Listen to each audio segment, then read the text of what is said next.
YouTube, it's Brian Phillips. Look what we've got here. The much anticipated 400mm Spitfire. Super detailed by Eachine. 3-bladed prop. Beautiful new longer spinner over the FW109. And the landing gear seemed to be actually quite robust, which is something we're not used to. So let's try it right away. More robust than what we've seen. We're in beginner mode to start. There isn't one-touch aerobatics. And here goes nothing. All the way up for arming, all the way down. In beginner. Here we are, guys. Oh, that thing is beautiful. Guys, look at this thing. Look how nice that thing flies. Okay, let's go back here. Man, that looks so good, folks. Okay, keep going, keep going. There you go. Now you can miss the sun. Good authority on the roll. Look at that, folks. Full disclosure, in the Unbox build radio setup, I did move my elevator to the inside hole. So we may have a little bit more elevator authority than you might expect to have, but you can copy that if you find that you like the way mine flies. Okay, so we're in beginner mode. Look at this, guys. That's at about 30% throttle, and look how nice it's flying. It's just great. Got a perfect cruise speed. Right overhead, you good? Mm-hmm. Man, that is absolutely gorgeous, folks. 100% full speed pass there. That's our limit. Okay, so let's get up to altitude a little bit. Are you good? Mm-hmm. Okay, we're gonna do the one touch plus roll. Oh yeah. Okay, so let's show the people on the sticks this time. If you wanna turn this way, I'll kind of go in front of you. Okay, pull back. Oh yeah, that's at 50% throttle, folks. And it executes a loop, and then down a little bit, hun. Okay, we're gonna turn around so that we can catch both at the same time. Tell me when I'm in frame. Where are you? I don't think you're gonna be able to get it that way. Okay, so here we go. We're gonna press the button, and then we're gonna roll to the left. There you go. Oh, that is so cool. Okay, did you get that time? Yeah. We just wanted to show you the one-touch aerobatics. Now, this has the one-touch U-turn, but I don't even activate it because I think it is such a foolish, stupid thing that I'm not even gonna recommend that you try it. Because what it's gonna do is it's supposed to go like turn around, which is nice, but then it doesn't ever do it again. My expectation is it's just gonna confuse people and add a layer of complexity and false sense of security that is going to get you into trouble. Let's try touch and go, actually.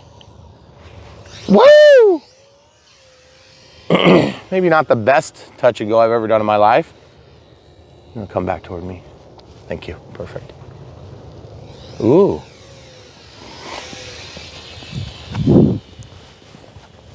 Thank you, perfect.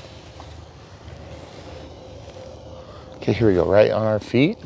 Ooh, see, it kind of stalls over to that side. It flies good, but then when you get into that stall, it really tips bad. So I'm gonna just get it going as slow as I can. Oh yeah! Probably the best looking landing we've ever had with an Eachine. Now, that being said, there is no tail dragger. Well, there's a tail dragger, but there's no turning on it. So yes, this thing is awesome. We're definitely gonna fly this now on the middle and expert mode, but I just said I couldn't do this. Our review wouldn't be complete if we didn't try it in beginner mode. So there's the takeoff. Just gave it a little teeny bit of back pressure on the elevator to get it in the air. Man, that is so good compared to what we've been having. So what are you in now? I'm in beginner. Okay, so now I'm gonna flip to intermediate here, or mid, hold on. There's mid, okay, so it's still auto levels, but then this way you can go upside down.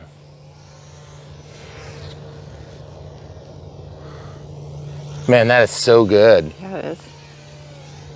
Okay, now I'm gonna go into expert mode, which I think will probably be pretty challenging, but probably okay on this plane. I'm gonna wait till I get away from over the house there. Okay, here we go. About 50% throttle, couple mistakes high, and then we're in expert. There we go, doing a nice little roll. Here's a loop. Wow, that does that at 60% power. I think what's going on is there's a little bit of trimming that needs to happen on the rudder. This is probably the easiest that I've had an Eachine plane fly in for a long time. Like probably since the T28, I would say. Now the T28 and the Spitfire, or excuse me, the T28, F4U Corsair. Okay, I'm gonna go back to beginner. I'm just trying to do a couple of the trim clicks that I want that's gonna help me in expert. Now keep in mind, when you make adjustments in beginner, there's not really a huge adjustment because the flight controller is actually telling the plane what its spatial awareness ought to be. And I'm also finding that I have a dead spot on my throttle about 50% through the range, somewhere in there, which is sort of strange, but not really a huge deal. Let's go over by the bull.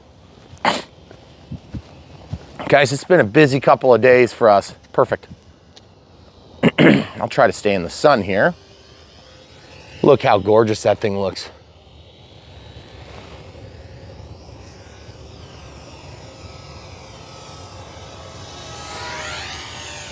Hopefully you got that, I'm sorry. Nope. Huh?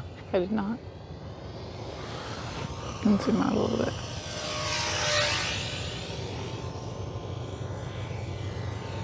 Trying to get the sun and close enough to be seen. To the left. See, that's the dead spot. Yeah. Okay, I'm gonna go a couple mistakes more high and then go into be expert. Ooh, perfect. Way better. I find that this plane would be a lot better with a better transmitter. Yes, there are multi-protocol transmitters that you can set these things up on. And they have a lot better gimbals. Okay, I'm gonna go back to beginner mode. You can see the limited bank angles in beginner compared to middle are just, they're a little bit better on intermediate, or excuse me, the middle setting.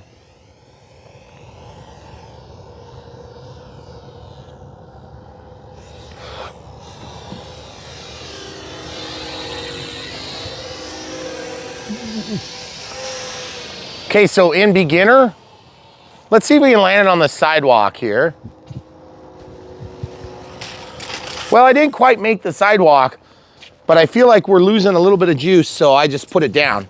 Absolutely fabulous plane. Eachine rarely disappoints. They have before, but it's very uncommon. I would say this is definitely a winner. I would definitely go for it. We got ours with two 400 milliamp 1S packs, which are in here, and we had one that was in the back of our transmitter. So check there if you ordered one and you can't find your extra batteries. I mean, you're gonna check there when you put batteries in. But definitely a great little ready to fly. That means it comes with everything except for the USB A adapter that you have to plug the charger cable into, and then the 4 AA's that you put in the back of this. It's a super easy setup, probably took us 10 minutes. And that's mostly just screwing around with the charger. We did try to fly this inside our living room. It was just a little bit too fast. We modified it and we still couldn't quite get it to go. But I can tell you this prop popped off probably 5 times. Yeah. And I crashed the full length of our stairway multiple times, into the wall, into the tree, into other planes. And this thing is super strong. So if you're gonna get this for a beginner plane, it is perfect. But just remember, flyaways are a real thing. If you get into trouble, put it into expert and point it down. You probably won't destroy it if you hit the ground. Now, I would chop the throttle, meaning put the throttle at nothing, and then point it down. Get it to go down, okay? I've heard of people having flyaways on the Eachine products, X-Fly products, any of these small ones, because they get up into a wing gust and they can't get it back in beginner mode. That's because you're limited on speed and you're limited on bank angles. So all you have to do is go to expert and then bring it down. When I say all you have to do, that's hard for a beginner, I realize that. But the idea is you can push down on the stick and you can force it to go down, all the way down. Not like down, okay? Just get it down. Yep. So definitely get this one if you like the 400 millimeter Warbird series. Not only does it have some of the best scale lines that we've seen, it is absolutely gorgeous to fly. And to be honest with you, I'm super happy with this. Gear on, gear off. This plane is gonna be a great one. And better looking tires and wheels than I remember seeing, but it's possible that we had those on the F4U Corsair. It's just been a while since we reviewed it, so I can't remember. And the 3-bladed prop takes care of any clearance issues we've had. They also look fantabulous. They do have the quick breakaway, if you haven't seen it already, because we didn't actually crash it this time. But yes, if you guys stay tuned, our Unbox build and radio setup is coming right away. And yes, you do have to rock those on. And then once they snap, then they're good to go. And you usually just test throttle and make sure it's not wobbling. So without further ado, guys, if you want to help support our channel, buy this from the links in the video description below. Small commissions come to us from the people you're buying it from. You don't pay any extra, which is super nice. And if you don't like this plane, you want to buy something else, there's hundreds of other choices in the list. And then, of course, a list of manufacturers that we work with at the top. If you buy from any of those links, we will be eternally grateful. Please don't forget to like and subscribe. It does help us on YouTube to find success. If you want to see more of what we're doing, that's one very easy way to do it, even if you don't decide to buy this. And thanks to our patrons and people that send us gifts on PayPal. We really appreciate you guys, especially around this time of year. It gets a little expensive around our house. So you'll understand in the upcoming days, we're doing one more video. So anyway, stay tuned. So much more to come. So many airplanes and then even more. YouTube, it's Brad Phillips. Look at this. We're going to open this box. It's in a garbage bag. Weird. Haven't done one of those for a while. Oh, it says ages 14 plus. Are you kidding me? It's a Spitfire. We've been waiting on this one for a long time. Actually, the Spitfire is supposed to be one of the best 400 millimeter Eachine warbirds. We have done many over here. We have the T-28, and we also have the most recent, was this a BF 109? Oh, it's so beautiful. In multiple color trim schemes, now with the 3 blades. Beautiful plane, flies really nice. Best flying plane of the batch, I still think. And yes, you can put the 3-bladed prop on the T-28, which looks really good and helps with ground clearance. I replaced my front wheel with a small wheel, in case you were wondering. I stole that off of some other plane. Anyway, so we're just gonna open this thing up. The unboxes on these Eachines are pretty simple. We've had pretty good luck with the Eachine. I think about 9 out of 10 of their products have been good. And then the 10th out of the 10 could be good, but it just wasn't good stock. Okay, so that's everything. We'll just lay this aside. And that is absolutely gorgeous. Look at that. The finish on these things is getting so good. Careful you don't drop your transmitter out of the bottom. I lifted this to show you, and that about fell out. So these are ready to fly, which means they come with the transmitter, instruction manual,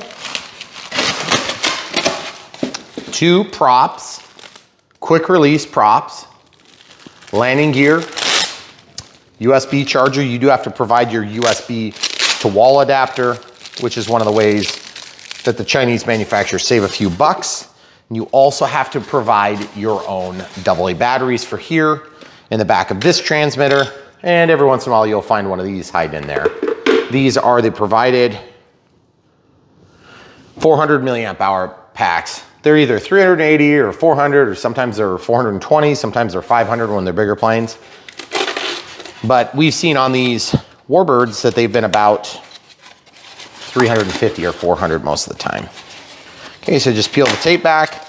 If you save these little blocks, you can use this for a transportation box, but we don't really do that. Wow, that looks so good. They are getting so much better. We gotta put a prop on because it looks weird without the prop. We've been super happy though. 400 millimeters is actually kind of a tough size to do well. Oh, this has more of a full spinner too, which is beautiful. And I love the painted tips. That is beautiful. Yeah. And then if you look real close here, this clips in just like this. See, watch, you tip it and it clips just like that. That looks absolutely fabulous. Look at that.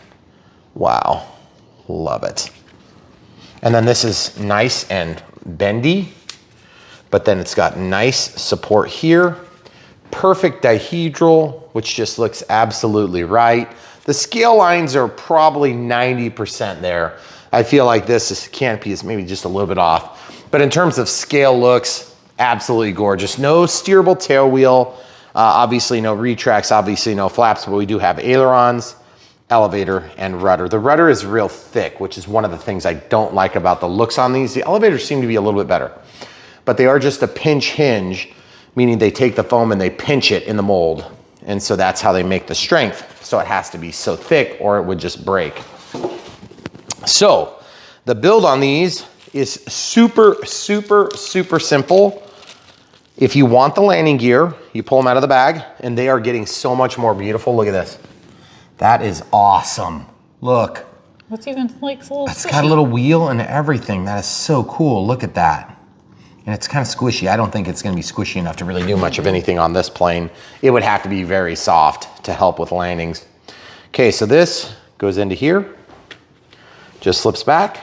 Probably one of the easiest ones we've done yet. Some of these have been terrible to put in, by the way. They used to have screws that you had to use. Look how nice that worked. And they're actually canted forward slightly. Of course, you can adjust that if you need to. Perfect angles. They look a little bit tall for reality, but I can live with that. And they're just not so detracting like they used to be. Let's see how it tracks. That's not terrible. That's not terrible. If you're wanting this plane to track straight, by the way, I need to warn you. So see this? You have to just kind of bend it, okay? Feels like it might actually need to go that way a little bit. See how it just broke free a little bit? If yours does that, just use a little China glue or CA in that crack and it'll take care of it. You can see you've got nice flexibility on the wingtips. That's where you're gonna have damage. You got flexibility here. I wouldn't bend it the same because you might break it. Looks like the holes are in the center of the control horns on all of the control surfaces. And then inside of my plane, looks like I've got 2 batteries total. Sometimes there's 3.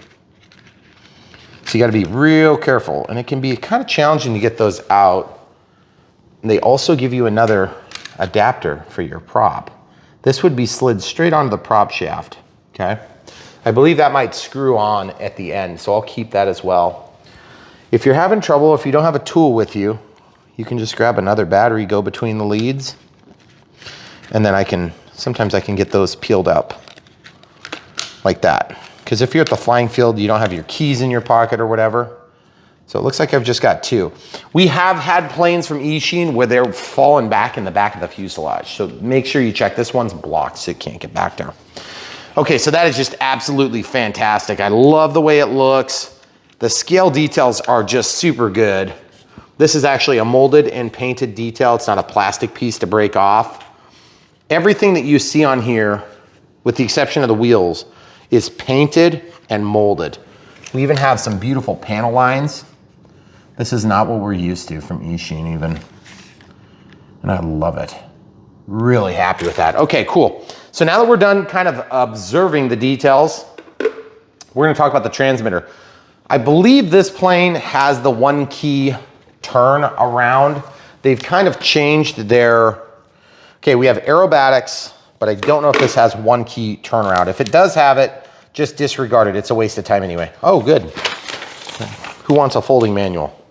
Okay, so safety precautions, battery charging box contents. This is gonna be below 250 grams, so you don't have to worry about FAA drone registry. If you're in the United States, I don't know what it is for you guys overseas. Okay, they're wanting you to check the control surfaces.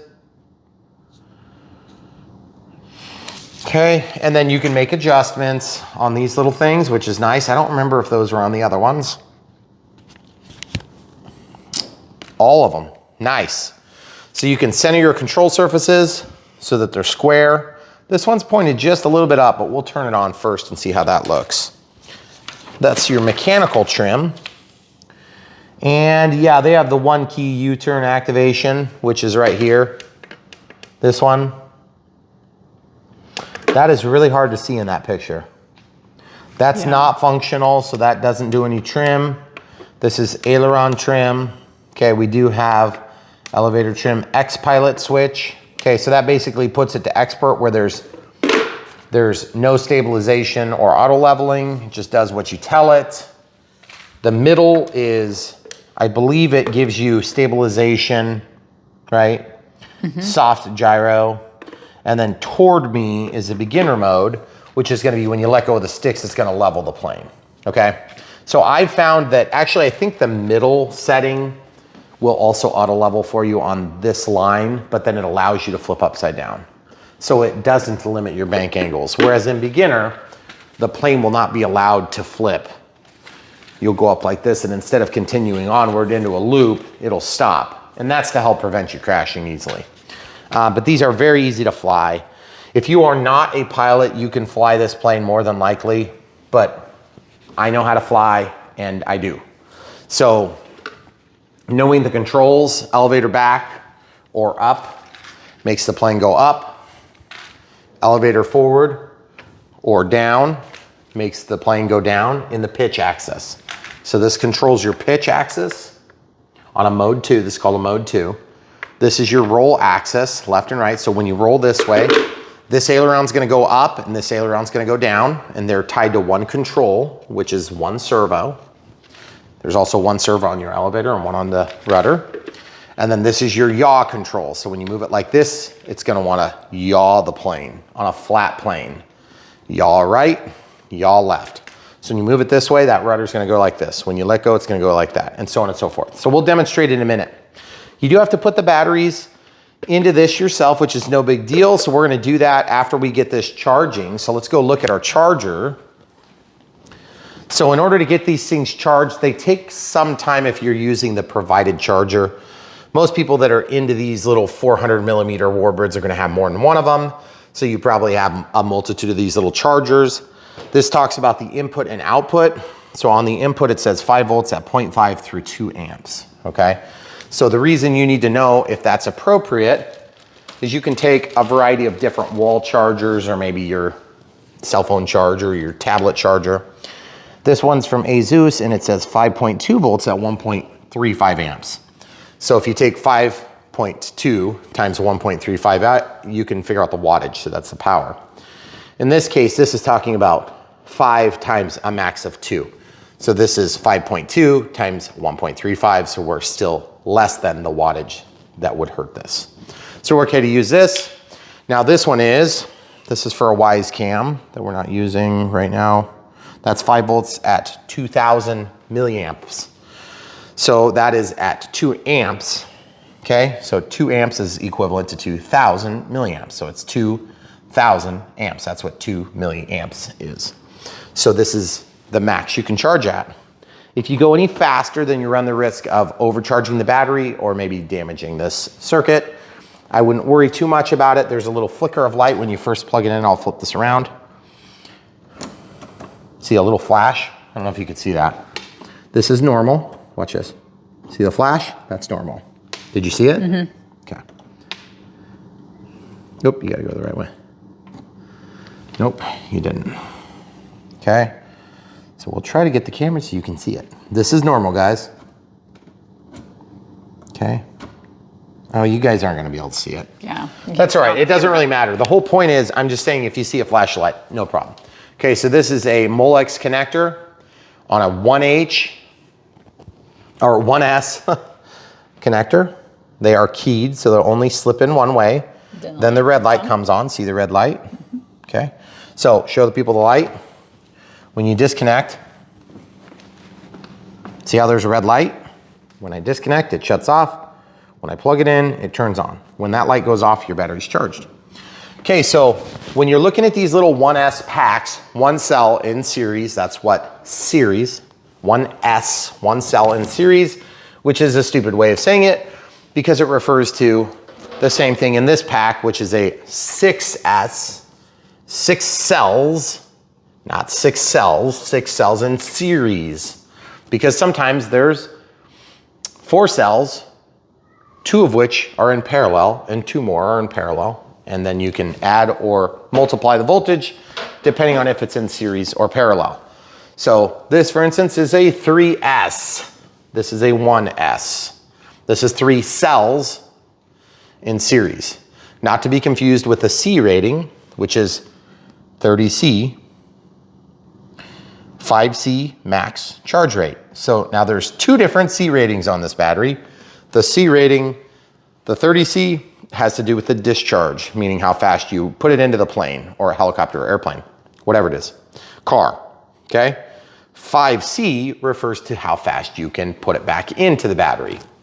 I don't know why they haven't figured out that that's the same nomenclature, so it's very confusing. These do not list the C rating. They assume you're gonna be using the provided charger, but my understanding is that on batteries of this nature, you can usually charge at 1, 2, 3 times the maximum current rating.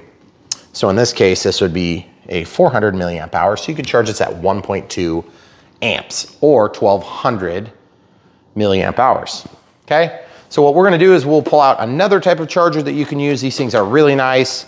We use these for small batteries. We always touch base on this in our Unbox build and radio setup on this type of plane, because when you get into planes like this, you're gonna wanna charge your batteries. It does not flicker in real life, as you're seeing here. That's just a camera thing. So this is a 400 milliamp. It's a Molex connector, so try to put it in the wrong way, it doesn't work. Put it in the right way and it does, okay? So stick it in, click this button. You can select if it's LiPo or if it's Li-Fi. So I said I can go up to 1.2 amps, but I'm gonna go to the current that it's designated on the battery. Now it's charging, tells you the voltage. 4.2 is fully charged. Let's call it 3.3 would be discharged. If you draw down below about 2.5, you run the risk of the pack puffing and eventually catching on fire. Lithium polymer packs are designed to operate from about 3 volts to about 4.2. If you go above 4.2, it's dangerous. The chemistry becomes unstable.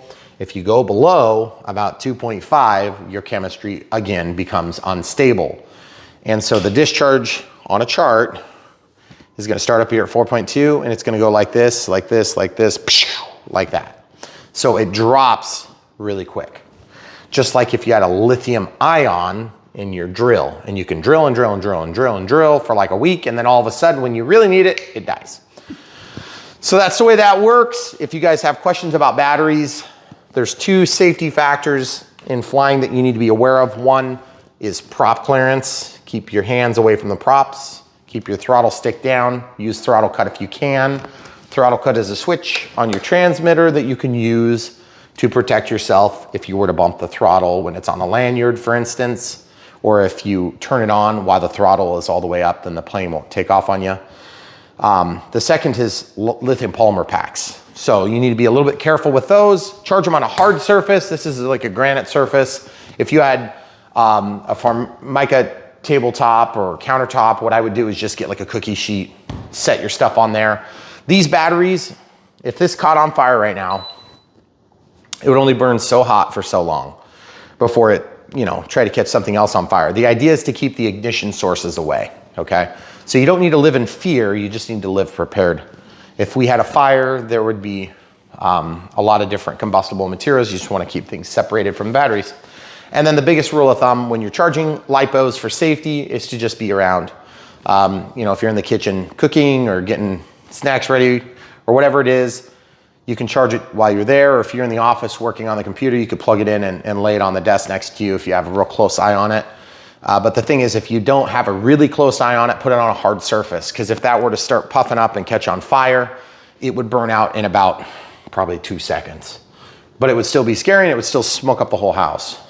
And if you had a big 6S 7000 milliamp hour battery that caught on fire, it would smoke up the entire house and it'd be bad. So you gotta be careful about things like that. Otherwise, these are alkaline batteries or rechargeable batteries if you choose to, but they're AA. So we're gonna go grab those and put those in next. Okay, so we are going to use some AA's. Flat side goes toward the spring. If you're not aware of that, my guess is you're probably not doing a lot of radio controlled airplanes. But if you're watching this video to help your kids along, we appreciate you watching. Come back for more. We literally cover thousands of planes. Well, not thousands of planes, but we have thousands of videos on Brian Phillips RC. So we'll be happy to help you along in your journey into RC aviation. And we don't just do planes, we do helicopters, all sorts of stuff. But we do mostly fixed wing. Okay, so this is the Spitfire. So this is what I do. Spitfire. Spitfire. Okay, 400 millimeter. That's really official. It is official. So the reason we do that is because I have about 20 of these, and it's very hard to keep them straight because they are the exact same transmitter. And so when you grab the wrong transmitter and you turn it on, it's not impossible that it would be assigned to a different configuration and weird things could happen. So just be aware. Okay, so when you get ready to fly this plane, you're gonna flip the plane over and you're gonna say, okay, where's my battery? Well, it's obviously dark out right now, as you can see from our windows. And so we're just gonna grab, well, this is already at 4.2, so it's almost done. It's almost done. I'll just go ahead and pop it out. It gives me a 33 warning, which means you unplug the battery prematurely and nobody likes that. So. And when it finishes actually charging, it beeps and the light turns green, so it's easy to identify. It goes green? Yeah, the light turns green. Oh, cool, I didn't know that. Spitfire. And then that's the other thing I do. Because we go through so many of these different planes that we end up with a lot of different batteries. It helps us to know the age and how long it's been since we used them. Okay, so we can turn this on. There's a little flashing light. Okay, it stops beeping. There's up, there's down, there's up, there's down. Okay, left, right, nothing seems to be happening now. A little bit of beep action. You hear that beep, beep, beep, beep, beep. Now I'm gonna tell it to do an elevator, which would be a loop. You can do a loop possibly the other way. Then you can go, that'll do a barrel roll, and that'll do a barrel roll the other way. So it's pretty cool. So I'm gonna turn that off, which is somewhat unusual, and I believe that's just the first time on these. But I'm gonna plug this battery in. Do you see the little dance? Now I'm gonna lay this battery into the hole so it can get in the pocket nicely. And the thing that's nice about these small planes, there's really not a lot you can do about the CG. If you do have a real disparity in the center of gravity, or CG, then it's a little bit tricky to fix. You have to add some weight. Okay, turn this on. Let's see what happens. See how these surfaces are centering slowly? They're all centered now. So now I'm gonna pull back on the stick. Elevator goes up, elevator goes down. I'm an expert, by the way. Roll left, roll right. And this is discrete controls. So if you move a little bit, it goes a little. If you move a lot, it goes a lot. See? It's not like an all or nothing, you know, like on a cheap radio controlled car or anything like that. They all do what they're supposed to do. Now let's test throttle. All the way up, all the way down. It's gonna arm it. And don't worry about that terrible sound, that's normal. So when you are in auto leveling, you would expect to see these controls responding to flipping upside down. So we're gonna go to beginner. Okay, now we're gonna check and see where the controls are. Look at that rudder. As I move, it goes that way. As I move, it's gonna go this way. See? Now watch the elevator. It's gonna do the same thing. Up, down. But then if I flip upside down, see the ailerons? It's trying to find home position. It's trying to find its comfortable level flying attitude. Okay, it's trying to point me down. It's trying to point me up. So all the time it's doing corrections. Now if I go to intermediate, or middle, they call it, it's still gonna try to flip you over, okay? So it's pretty cool. I mean, if you haven't flown a plane in like 10 years, that technology didn't exist 10 years ago, and it's amazing. Super, well, 10 years ago, maybe it did, but just barely. It would have been just coming out if it was. I don't even think it was out yet. So if I were to fly this in the house, I'd have to fly too fast, but I'll still throw it toward that big plane over there. How about we do that? Because that's what we do here. Yeah, buddy. So that was a pretty good flight. That was a pretty good flight for inside. Surprisingly well done. So I love the way that these little 400 millimeter Eachine warbirds, oh, I gotta try to take off. Let's try taking it off from, let's do wheels up this time. Now we're not gonna actually fly this inside unless we can, and then we will. Remember, according to the manual, don't fly in flying areas.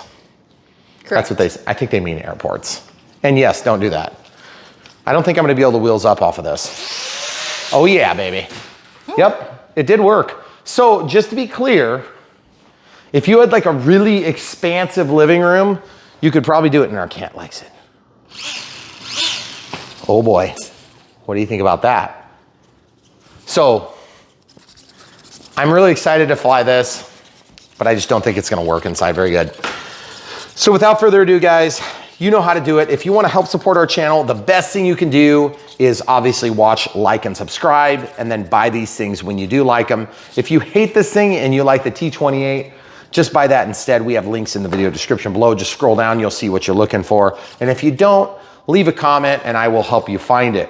Also, we have master links. They're about the first 10 or so links. And if you click on that company, you know where this was sent from. This has come from Banggood. And so you can buy it from Banggood for your very own and have it shipped to your own house. And you can go through that very simple build series and follow along. Now, that being said, if you want to see a more sophisticated plane, like we've got this 1800 millimeter Husky Ultimate, we'll be reviewing that here in the next couple of days. And you can watch that unbox build and radio setup. That we do that with every plane that we get. We take it out of the package, we build it, we set up the radio, and then we basically fly it at the beginning so you get to see into the future, which is tough for us because we don't know what our feelings are about a plane until we fly it. But we do try to show the good parts of it in the unbox build and radio setup, but we don't want to pull any punches. We don't know. This thing can fly like crap. Although that flew pretty good across the room. Yeah, it's pretty good. For being a not outside plane, it kind of makes me want to try to, let's see if we can make one turn. Because it starts getting crappy out and I start getting like edgy. I want to fly. Yeah. I did fly that plane earlier. I only hit one tree. It was pretty good actually.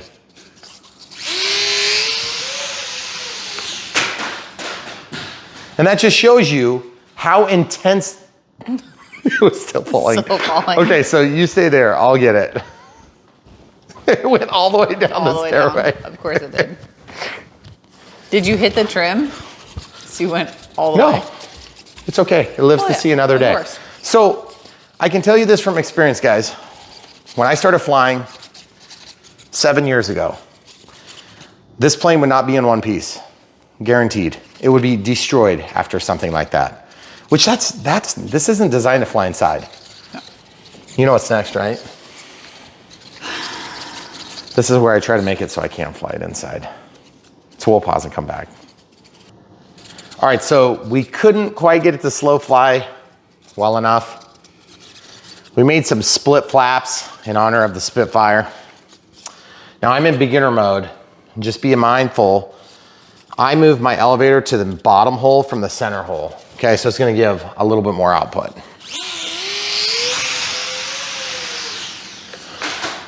And that's about as good as we've gotten. We can't quite make the turn here because we don't quite have enough room to make the turn. We're close and under perfect circumstances. And that's part of the reason why a breakaway plop is nice, especially for a beginner plane, because obviously we're screwing around here, but I've had this prop off, what, 3 times so far? Yeah, I think so. Just in our testing. And it just goes right back on and you're ready to rock and roll. Yep. We've hit the walls, we've hit the other plane, we've hit the tree. I haven't hit any people yet. But the idea is these things are just really safe, really fun.